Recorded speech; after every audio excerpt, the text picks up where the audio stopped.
Good evening.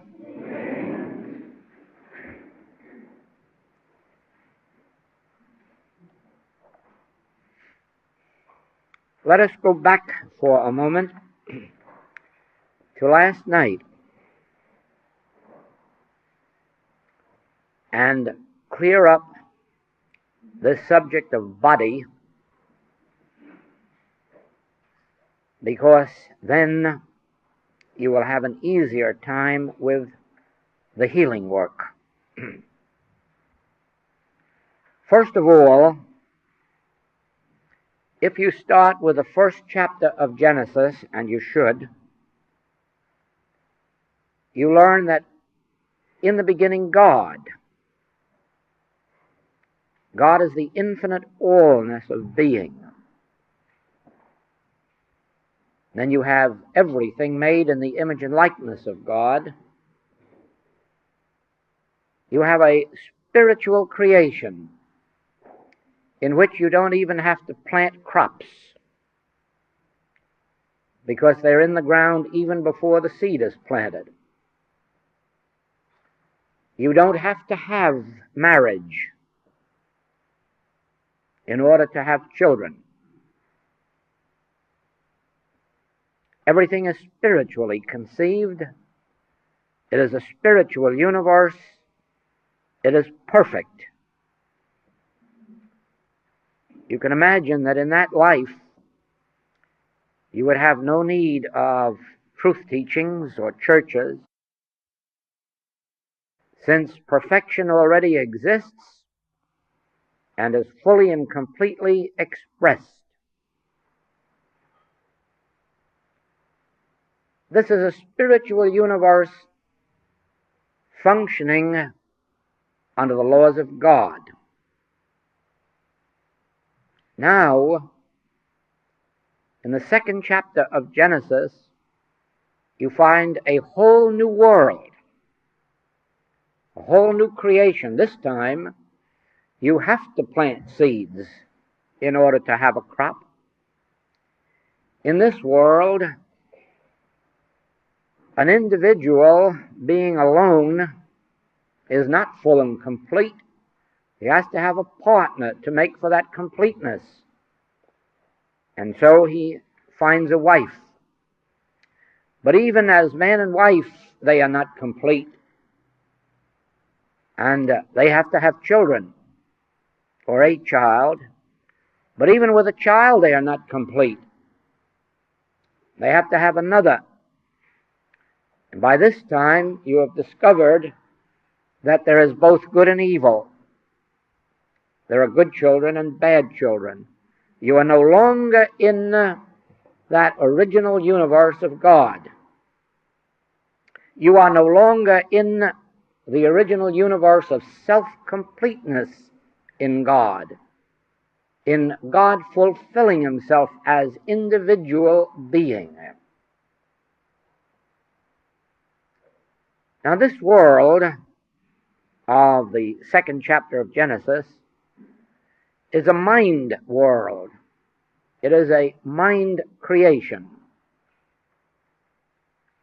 And all of its forms are forms constituted of the substance of mind. And there you have what we now call our physical bodies, or our material bodies. But note this, that they are not material, they are mental. So we go back to the illustration of our ice. No, not our ice. First we start with water, steam, and ice. And I will say to you that there is no such thing as water, steam, or ice. These are three names given to one substance called H2O, 2 parts hydrogen, 1 part oxygen. And when you have this 2 parts hydrogen, 1 part oxygen, you have water. but you also have steam and you also have ice, but it's still 2 parts hydrogen, 1 part water. In other words, the substance is 2 parts hydrogen, 1 part water. The name at one level of vibration or form is water. The name at another level is steam. The name at another level is ice. But the substance is always the same, H2O. Now, so it is with this universe. Mind is the substance of this universe. And at one level, it is the incorporeal essence mind, but at another level, it is flesh. The flesh of your body, which in one part is flesh and another part bone, another part blood, another part hair.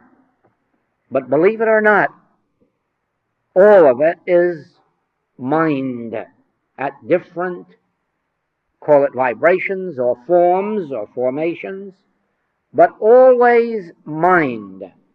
And that is why this universe is receptive and responsive to the activity of mind.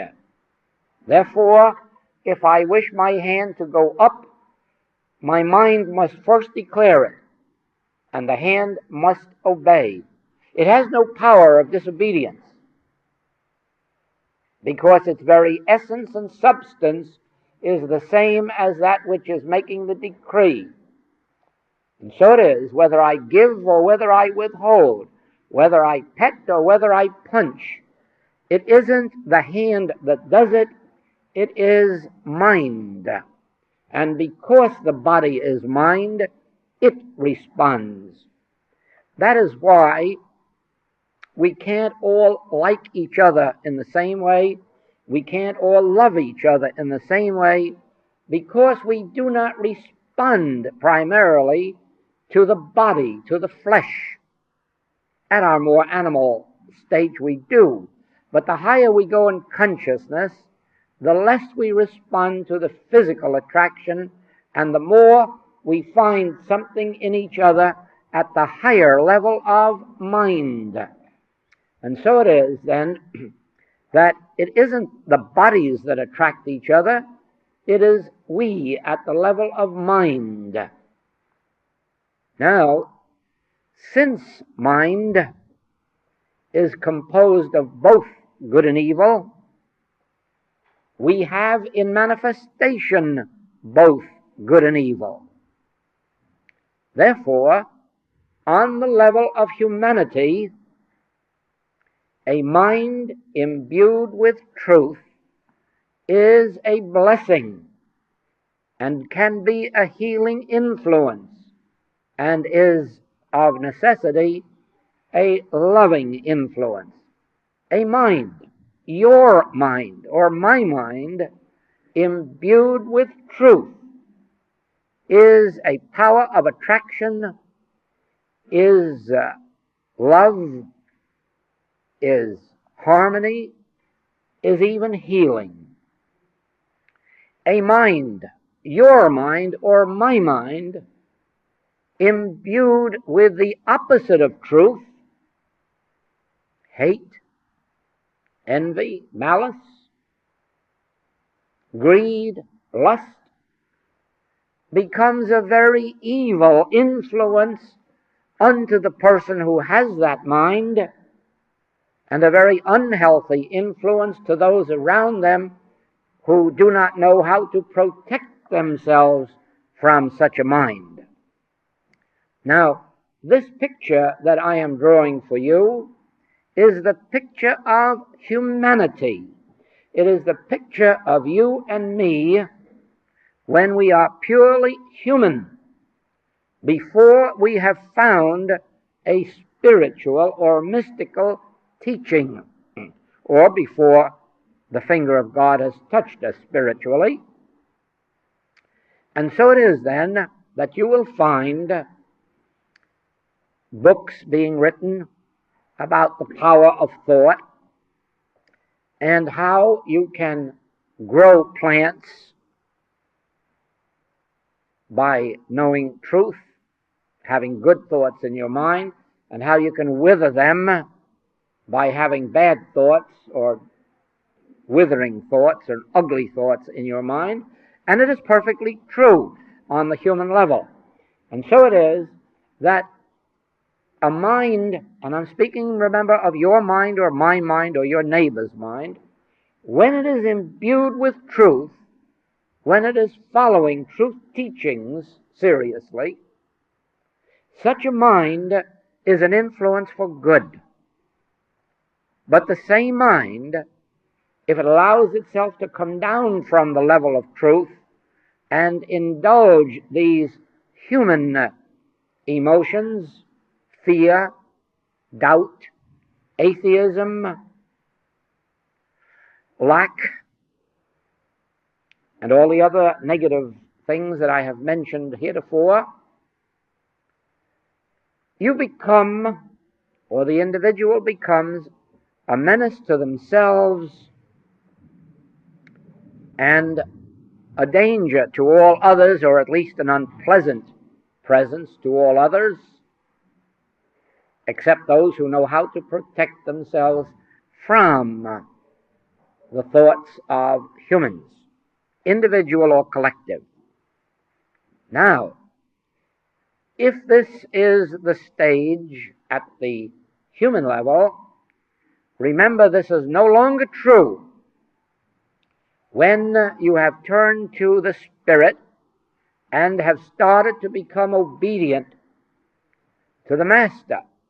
If you abide in the Word of God, if you let the Word of God abide in you, if you keep your mind stayed on God, as you become more and more immersed in praying without ceasing, we call this practicing the presence of God, you come to an inner stillness which enables you to meditate.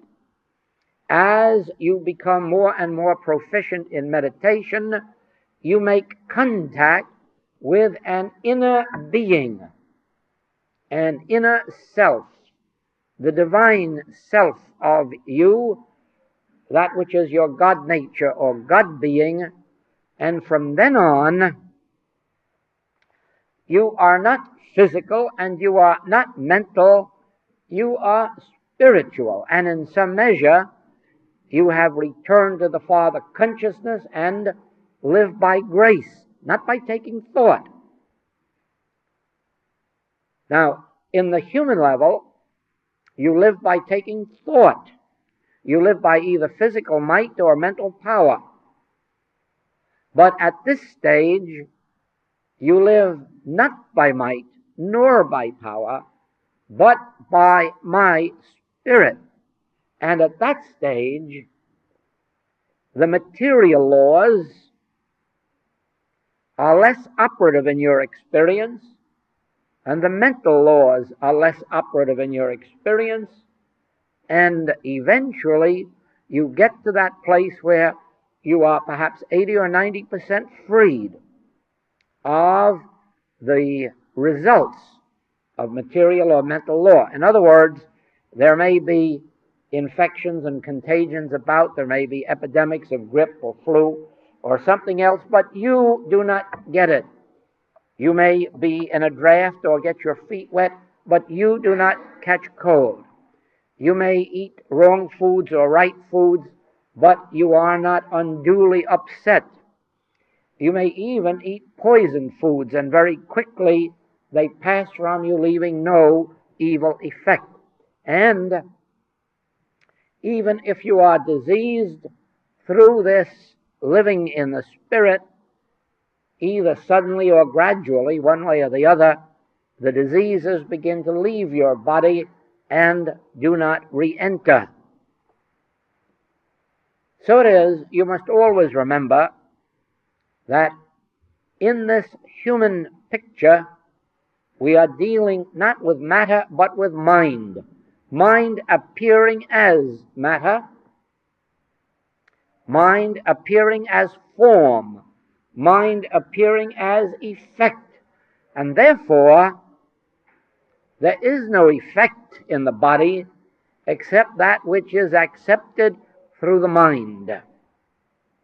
Once you understand this, you have the power yourself to accept or reject the appearances, the temptations of this world, until you go higher into the spiritual realm, where neither material law nor mental law operates in your experience, not to the extent of 100% while you are on earth, but surely 75, 80, 85, 90% of the world's discords and inharmonies evaporate, and even if problems do come, they are either quickly met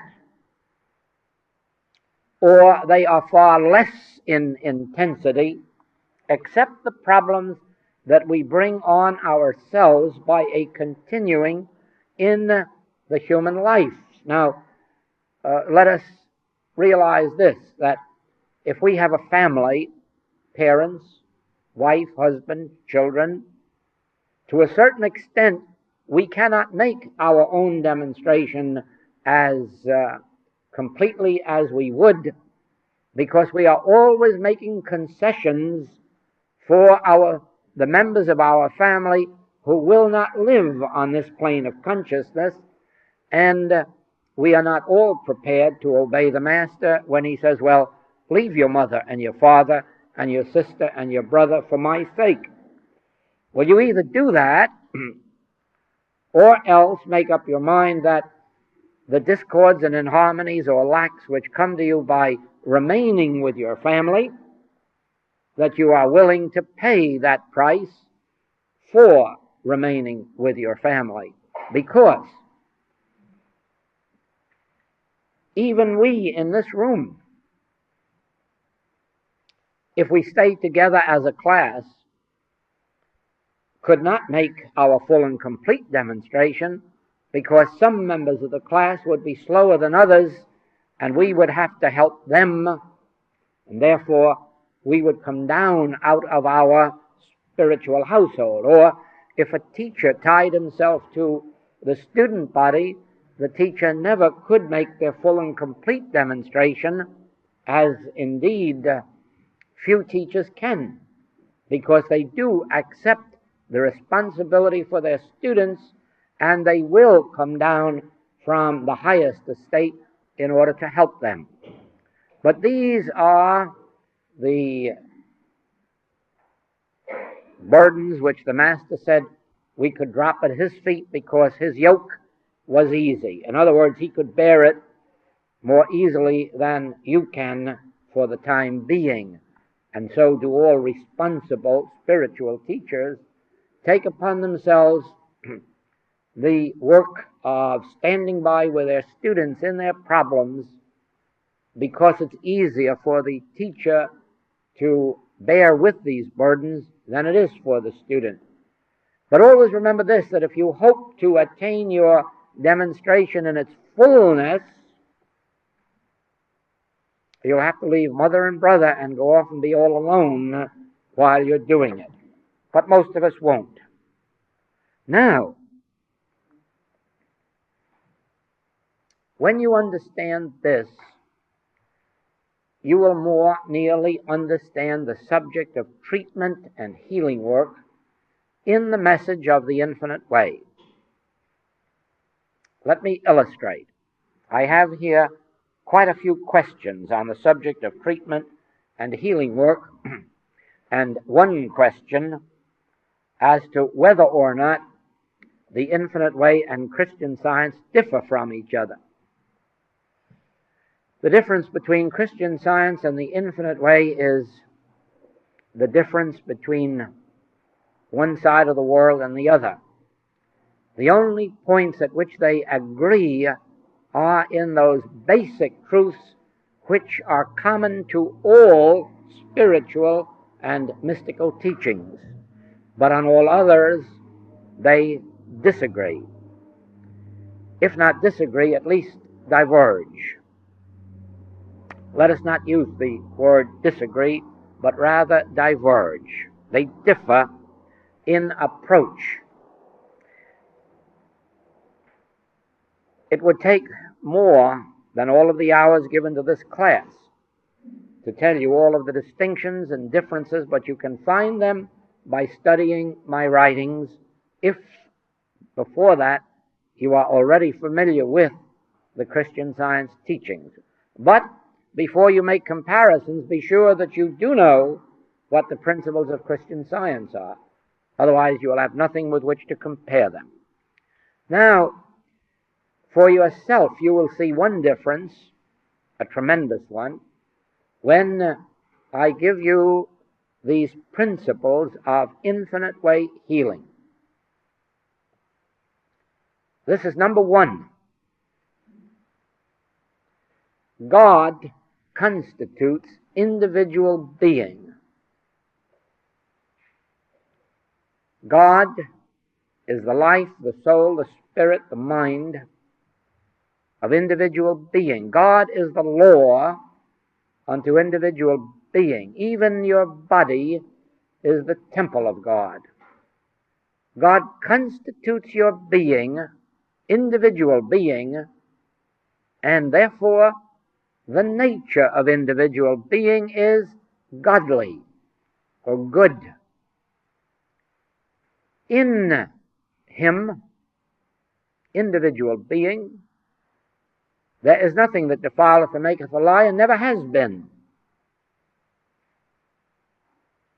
God constitutes individual being. Whether at this moment that being appears to you as a fellow student in this room, or a prisoner in prison, or sick in the hospital, or in a mental institute, regardless of what the appearance may be, the basic point of our healing work is God constitutes individual being. God alone appears as individual being in whom there is no fault. With this approach, you see, there is no use to look to you or to your patient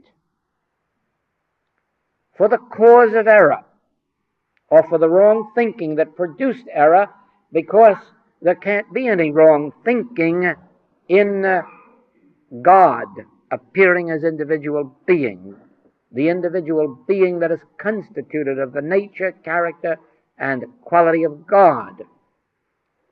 Therefore, there is no such thing as a mental cause for a physical effect, because we are not in the physical or the mental realm. We are in the realm of God and His Son, heir of God, joint heir, which indeed, and in your spiritual identity, you are. And He is, and she is, and it is, regardless of the appearance that may be presenting itself to you. Now remember that if you do not spend quite a bit of time on this first point, you will be led astray when it comes to the second and the third points. The reason is this: you can understand now that you do not take the name of your patient into a treatment, and that you do not ever, under any circumstances, give your patient a treatment. Please remember that, and you'll know how far you are from any metaphysical or spiritual healing approach. Under no circumstances do you take the name or identity of your patient into your treatment, or their disease, or their condition, or the name of it. Why? because God constitutes the identity of individual being, and there is no other, and you are going to accept no other into your consciousness. Cease ye from man whose breath is in his nostril, for wherein is he to be accounted of? At this point you may say, how does your patient get the benefit of this? Number one, your patient has probably reached out to you for help, or someone has reached out to you on their behalf, or you have become aware of someone needing help, apparently, and you are about to give the treatment because of that appearance that has touched you. And therefore, because of that contact which is now existing between you and the patient, they are going to receive the benefit of it. In other words, we will assume now that you have asked me for help, any one of you, and I recognize, of course, that it's Mrs. Jones who has asked for help, but that ends, Mrs. Jones, in my treatment. Now I close my eyes to Mrs. Jones and I turn myself inwardly to God. The first word in my treatment is God. God constitutes individual being. God constitutes individual identity. God is the only life of all being. God is the only mind. God is the only law operating. God is the only law functioning. God is the only being. Beside God, there is no other. When I have established that truth firmly in my consciousness, so that I'm no longer thinking of my patient, I now turn to point number 2. What about this appearance? This case of flu, this infection, this contagion, this epidemic. Ah, yes.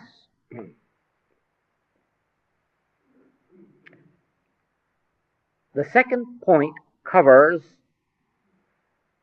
the revelation which came to me early in my healing ministry and upon which my entire career has been built.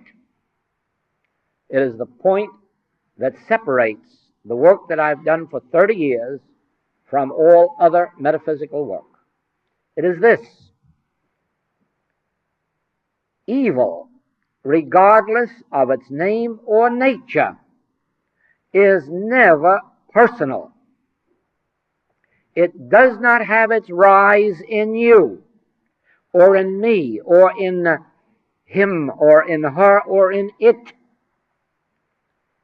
Therefore, I never have to heal you, or reform you, or improve you, or enrich you, because there is no evil in you. God constitutes your being. And only that which is God in expression is true of you. Therefore, you are ageless, diseaseless, painless, perfect, spiritual, incorporeal.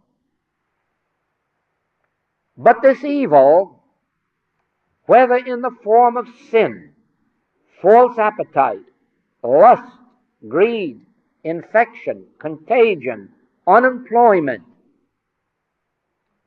discord, mental aberration, call it what you will, has its source in what of old was called the devil, which later Paul termed the carnal mind, which still later Mrs. Eddy called mortal mind. Now, all evil, regardless of its name, nature, or form, has its origin not in you. We need not uncover any error in your thought. There isn't any. All evil, regardless of its name or nature, has its source in, let us for the moment call it, the carnal mind or mortal mind.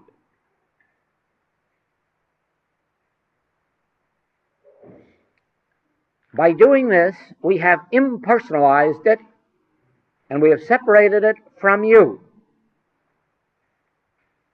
Until we have done that, we cannot succeed with our healing work in the infinite way, because if we haven't done that, we have an erroneous you, and we've got to do something about you or to you. And we are not a psychological or mental healing method, nor are we a faith healing method that believes God can do something for you. God has already done it. In the first chapter of Genesis, He made you in His own image and likeness, looked upon you and found you good. And because of the omnipotence of God, you haven't changed. Now, evil then has nothing to do with you. True, temporarily in your ignorance, you have accepted it as if it were you or yours, but we are dealing now with the ministry of healing spiritually, and this calls for one individual to be one with God, to know the truth that will make you free. And the first truth is that this evil, this error, has nothing to do with you. It has its rise in the carnal or mortal mind. Once we've got it out there, we really have disposed of about 2/3 of it, because we've left you free in God. But we have to go the other third, which is the third point of the infinite way. The second point impersonalizes the evil. The third point nothingizes it. And the manner of it is this. Did God create a carnal or mortal mind? In other words, did God create something evil? No, God looked upon His work and called it good. He found no evil in it whatsoever. Therefore, since God did not create a carnal or mortal mind, there is no carnal or mortal mind. There is no law to support the activity of a carnal or mortal mind. God has not ordained a carnal or mortal mind. He hasn't created it, nor has He created a law to support any such thing as that which would be destructive to God or God's creation. Therefore, this that you have called the carnal mind or mortal mind actually is nothing but the second chapter of Genesis. They ate the fruit of the tree of the knowledge of good and evil. In other words, all there is to carnal mind is a universal belief, not your belief, not mine. Remember, it existed before we were ever thought of. It is a universal belief in two powers, a power of good and a power of evil, and there are no such two powers, for God never created them. Now, to understand this correctly, I'm going to take you back somewhere before the memory of man knoweth, and tell you that some great mystic thousands of years ago must have realized the full and complete truth, because he called all evil the devil, the evil one, or the one evil. Therefore, there can't be millions or billions of evil ones. There is only one evil. There is only an evil one. And this mystic must have perceived that this one evil, this evil one or devil, was not a power, but a temptation. Because later we have the Master, Christ Jesus, tempted of the devil. He was already a master. He was already the Son of God. But he was tempted of the devil.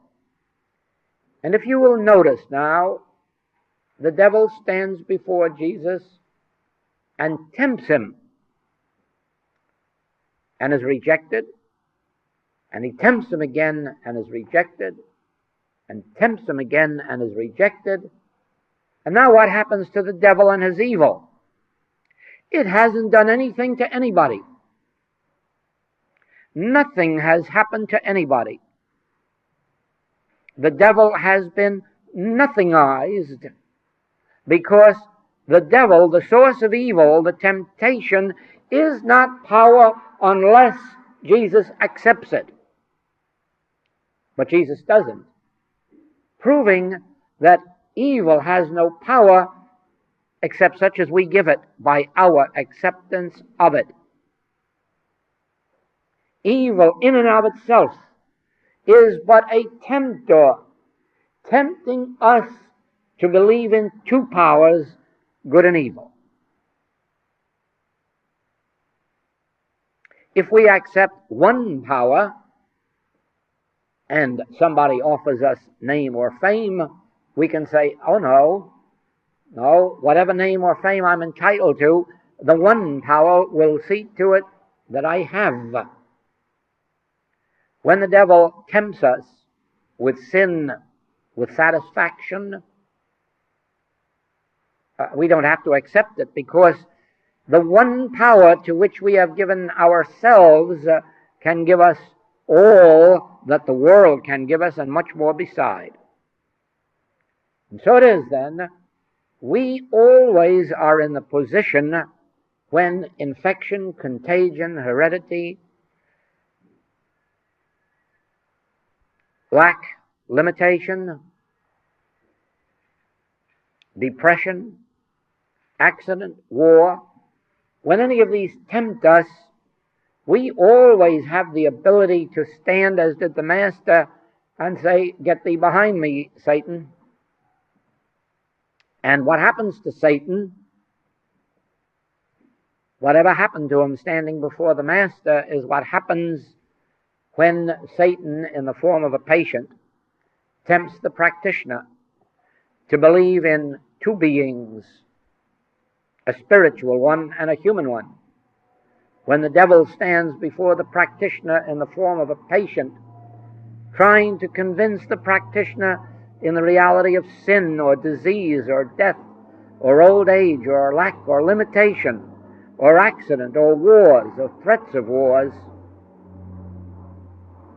the practitioner will have no success if they first accept the devil in the form of a patient and then try to get rid of them, or overcome them, or destroy them, or remove them. No, the practitioner in the infinite way must reject temptation appearing as a patient and understand that what is appearing as a patient with a myriad of claims is but the devil tempting him to believe in two creators, two powers. A creator that creates man in his own image and likeness, and then creates a carnal mind to destroy it. Well, you know that as a student of the infinite way, you are dedicated to the principle of one power. You do not use the power of truth to overcome evil. You do not turn to God to have Him heal somebody, or reform somebody, or employ somebody, or enrich somebody. In the message of the infinite way, you must take your stand on God as constituting individual being, God as the only law of this universe. And then you reject every appearance, whether it comes to you as a person or a condition,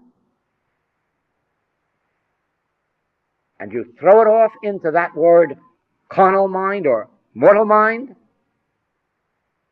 and then you look at it and ask it, did God make you? Does God ordain you? Has God created a law to support you? No. All right. Then you're nothing. You don't have to be accepted. You can be rejected. You are not even a you. And it is not even an it. And thus you have nothingized it. To me, one of the easy ways to do that is to think of Hezekiah when his people told him that the enemy outnumbered us and have these many weapons. And Hezekiah replied, they have but the arm of flesh. We have the Lord God Almighty. And they rested in his word. And then the enemy destroyed itself, fought among themselves, and destroyed themselves. And so to me, when I am presented with error of any name or nature, the first thought comes to my mind is, this is but temporal power, the arm of flesh, nothingness. And then by resting in that, somehow or other, the discords have a way of evaporating, disappearing, proving that they had no existence whatsoever as reality. They had an existence only as a part of the belief in good and evil, that which really threw Adam and Eve out of the Garden of Eden. In proportion as you have two powers, you also are thrown out of the Garden of Eden. In proportion as you can come into the awareness of God as one infinite all-power, you are restored to the Garden of Eden in your spiritual wholeness and completeness. Now, you see that the healing work of the infinite way is completely dependent on your ability to realize that we do not use one power over another. We do not use the power of truth over evil. We do not hold on to a right thought or a good thought. We do not use truth. We do not use God. We are not interested in why the individual has been brought to this condition, because we already know. Having been born a human being, they were born into the belief of good and evil. That's why they're this way, whether they're in sin or disease or lack. They wouldn't be in any of those things if they hadn't been born into the human scene, or being born into the human scene if their parents had started in even before birth to realize this life is the life of God, and it is not subject to the material or mental beliefs of man whose breath is in his nostril, and there is only one power, and that is not the power of matter or mind. It is the power of life itself, the life of this individual, which embodies within itself the power of eternality and immortality.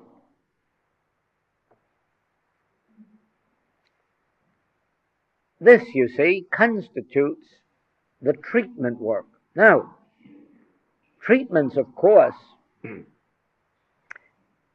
can be infinite in variety, because you could not use what I have just said as a formula, because you are presented with this evil, this one evil, in infinite form and variety. And so it is that each treatment may embody within itself different statements, different ideas that present themselves, but they must always end with these 3 points. They must begin and end with these 3 points in order to be a complete infinite way treatment. For instance, one of the major problems that are brought to us as practitioners is that of family relationships, human relationships. It may have to do with man and wife, or parent and child, or brother and sister, or it may have to do with employer and employee. It may have to do with neighbors. But in some way or other, probably the major problem that comes to us is that of human relationships. Well, now, and you'll find the answer to this in particular in the chapter Love Thy Neighbor in the book Practicing the Presence. You will find all of the principles embodied in treatment work on the subject of human relationships at any level in that chapter. So, when we are presented with a problem of that nature, the very first thing we have to remember is that since God is infinite, we are not dealing with 2 people, 4 people, 8 people. We are dealing with one infinite God, one infinite divine love, one infinite intelligence, infinitely manifested. And so it is that there is only one life, one will, one desire, one satisfaction, one being,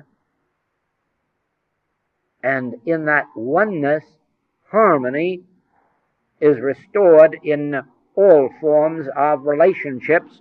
And then, of course, we have to deal with the fact that, oh no, there are discords here. What of them? They have nothing to do with this man or this wife. They have nothing to do with this parent or this child. They have nothing to do with this employer or this employee. Whatever the nature of the discord, it has its source in the carnal mind. Now let's look at the carnal mind. Whence came you? Who created you? What law supports or sustains you? Nothing. Well, that's the arm of flesh, temporal power, nothingness. A belief in 2 powers, a belief in good and evil. But as the practitioner, we have no belief in good and evil, and one with truth is a majority. Now you see, we have not brought any power to bear. We have not turned to God and asked for a God power. We have realized the non-power of the universal belief in evil, in the source of evil, in the devil, carnal mind or mortal mind. Now, when you are faced with a condition or person, and you can say, oh, that's mortal mind or carnal mind, you will have a quick and possibly an instantaneous healing if at the same time you can realize that the term carnal mind or mortal mind means nothingness. But if the term carnal mind or mortal mind means something that you will have to battle or fight or overcome, you are lost. And you might as well turn to somebody else for your help. In other words, you may not accept Paul's statement that the carnal mind is enmity against God. You must refute that with every breath in your body. The carnal mind is not enmity against God, because God has no enemies, no opposites. God has never created anything or anybody at any time to be destructive to God or to the works of God or to the children of God. Therefore, the carnal mind is not enmity against God. The carnal mind is a liar, the father of lies, and nothingness. 10 times multiplied, nothingness. 1,000 times multiplied, nothingness. And now multiply it 1 billion if you like, and it is still nothingness. Therefore, you must remember this. Every evil that presents itself to you is presenting itself as a mental imposition, or what is termed malpractice. But because of that, you can rest in peace. Unless you accept mental imposition, unless you accept malpractice as a power, it is nothing, no time, nowhere, no how. It is just the arm of flesh. You need not fear all the malpractice in the world, individual or collective. And as a matter of fact, it will help you to shorten your treatments if I tell you that every claim that has ever come to you yourself, or that has ever been presented to you by anyone else, is a form of malpractice, a universal malpractice of the carnal or mortal mind. And because of that, healing is very simple. Because malpractice isn't a power. Malpractice is a belief in two powers. Malpractice is a belief in good and evil. Once you accept this, you will find that your healing work improves, and your healings come more quickly. Because now, every time any form of error is presented to you through yourself, your family, your children, your patients, your students, just smile and remember, this is the devil standing out here in front of Jesus. Can't do a thing unless I accept it. It's a mental imposition. The devil wasn't outside of Jesus, you know that. It was a tempter within himself, tempting him with those final temptations before he attained the full realization of his Christhood. You'll find that every one of us on the spiritual path receive plenty of temptations, but the final three, after we have gotten onto the spiritual path and fancied ourselves beyond temptation, that's when the three big fellows come. And that's what takes most people out of the metaphysical field. That's what takes them out of the healing work once they've been on it. One of these or more of these three big temptations. And be assured that they only come after you're in the practice. They only come after you're convinced that now you're above temptation. Then the big wallopers come. And then it is that you have to realize that this is a mental imposition.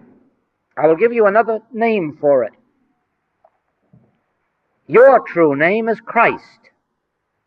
That is your spiritual identity. You are the Son of God, the Christ of God. You are the divine image and likeness. You are heir of God, joint heir with Christ and God, the Son of God, the Christ of God. Then this mental imposition under any name is Antichrist. This is something to tempt you into the belief that you're a human being and that you have sin-filled thoughts or an empty pocketbook or a diseased body. This is Antichrist. This is trying to argue against your Christhood. So if you like, you can treat almost any claim that comes to you with that word, Antichrist. Mental imposition, trying to deny my Christhood, my self-sufficiency in God, my self-completeness in God. Antichrist. But don't fight it. Oh, don't be like Paul. Don't fight error. Don't get in a battle with it. You lose. Because it's all going on in your imagination. Don't fight it. Realize its nothingness. Realize its nature. And now you'll understand when you go back and read over my writings again why on page after page I say to you, the major point of this teaching is the nature of error. Unless you know the impersonal nature of error and its nothingness, well, with 4 billion people on earth, if they all become your patients, you've got 4 billion battles to heal them, to reform them, to enrich them, to employ them. How are you ever going to take care of a really worthwhile practice? You can't do it. There's only one way you can really take care of a large practice, and that is to learn how to impersonalize evil. Now, you can't give group treatments. Don't think you can sit down and in one treatment treat all of the 10, 20, or 30 people who are looking to you for help, because you can't. The way you prevent that is this. Whenever an individual touches your consciousness, that is the moment when you give your treatment. Whether they telephone to you or write to you, or whether you pass them on the street, the moment you become aware of a person or condition of evil, at that second you must give the treatment. And it makes a difference whether you're cooking a meal or whether you're doing a work as fine as cutting and polishing a diamond. It makes no difference how concentrated you may be on something else. Only at the moment that the claim touches your consciousness can you give the treatment. And if you say, I'll give you a treatment tonight, you may have delayed your healing for 6 months or a year, and no one's responsible but you. If you say, I'll give you a treatment tomorrow morning or 10 minutes from now, you've accepted the devil and you've said, now, 10 minutes from now, I'll get rid of him. The only time you can reject an appearance is when it reaches your consciousness. When it impinges itself upon you, you must make the decision. This is Antichrist. I'm finished with it. It's nothing. Or this is a mental imposition. I'm finished with it. Or this is carnal mind. It has nothing but temporal power. What is temporal power? Well, when Materia Medica tells you that germs are infectious or contagious, that's temporal power, because it does have power in the temporal world. But it doesn't to those who have the Lord God Almighty, the one power. Therefore, the very moment someone tells you there is an epidemic of Asian flu on the way, that is the minute in which you must give your treatment, and not tonight. That minute. This is a mental imposition. This is Antichrist. This is the devil tempting me to believe in two powers.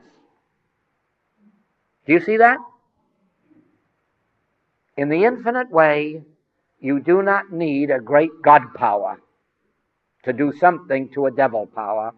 The devil power isn't power, and you need to know that. And one with God is a majority. Therefore, all of your healing work must be done quickly, spontaneously, but specifically. You can't go to sleep over an infinite way treatment. You can't go to sleep over an infinite way prayer or meditation. You have got to be alert. And you've got to be quick, and you've got to be sharp, and you've got to be powerful in realizing nothingness. But if you do it with a fuzzy mind, you've got a fuzzy treatment. If you do it without knowing specifically what this principle is, you're not in the infinite way at all. You're just playing around with truth. In our work, we have no room whatsoever for those who want to dream their life away, hoping that there's some kind of a miracle power going to do something for them. We don't know of any. We haven't found any. There is the presence and power of Christ.